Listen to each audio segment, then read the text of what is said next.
لفظ امی کی وضاحت کر دی جائے. امی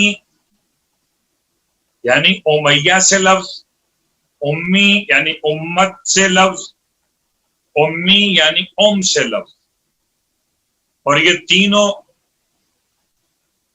ترجمے، نسبتیں تمام اپنے اپنے اعتبار سے لوگوں نے بیان کی. قرآن البتہ اس نسبت کو بیان کرتا ہے.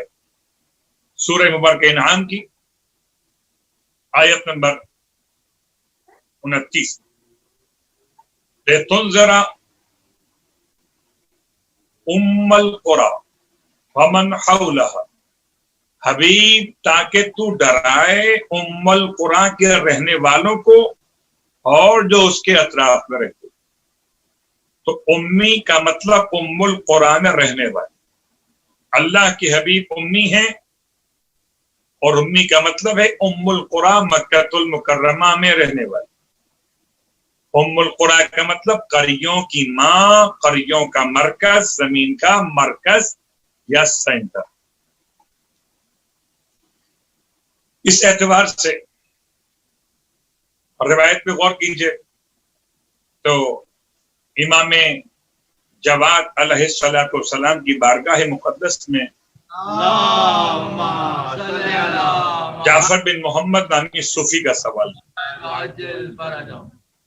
پوچھتا ہے مولا سے کہ مولا آپ کے جد کو امی کیوں کہا جاتا؟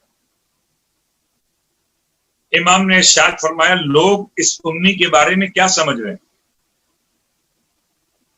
تو کہتا لوگ سمجھتے ہیں کہ وہ ان پڑھ تھے، نہ لکھ سکتے تھے نہ پڑھ سکتے تھے. امام نے ارشاد فرمایا قسم بخدا لوگ جھوٹ کہتے. ارشاد فرمایا مولا نے کہ ہمارے جد 72 زبانوں میں بول بھی سکتے تھے، پڑھ بھی سکتے تھے اور 72 زبانوں میں لکھ بھی سکتے تھے.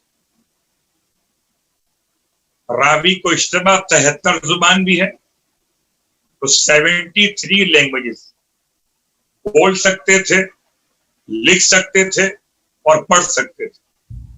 امام فرماتے ہیں کیا ہو گیا ان کو؟ یہ آیت کو سمجھ نہیں پا رہے.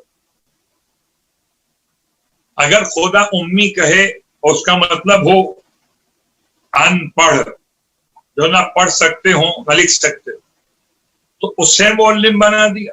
یعلمہم الکتاب والحکمہ. آج تک کسی تعلیمی ادارے نے، چاہے کسی لیول کا تعلیمی ادارہ ہو، اسے اسکول کہیں، کالج کہیں، جامعات کہیں، آج تک ایسا ہوا کہ کسی ایسے شخص کو استاد بنا دیا ہو جو نہ پڑھ سکتا ہو نہ لکھ سکتا ہو. قرآن اسی آیت میں کہتا ہے یعلمہم الکتاب والحکمہ، معلم بنایا. معلم means ٹیچر، پڑھانے والا. آپ کہتے ہیں نہ پڑھ سکتے تھے نہ لکھ سکتے تھے. اللہ اکبر. تو اگر آل محمد کی بارگاہ سے ختمی مرتبت کو سمجھیے گا تو پیغمبر کی شان سمجھ میں آئے.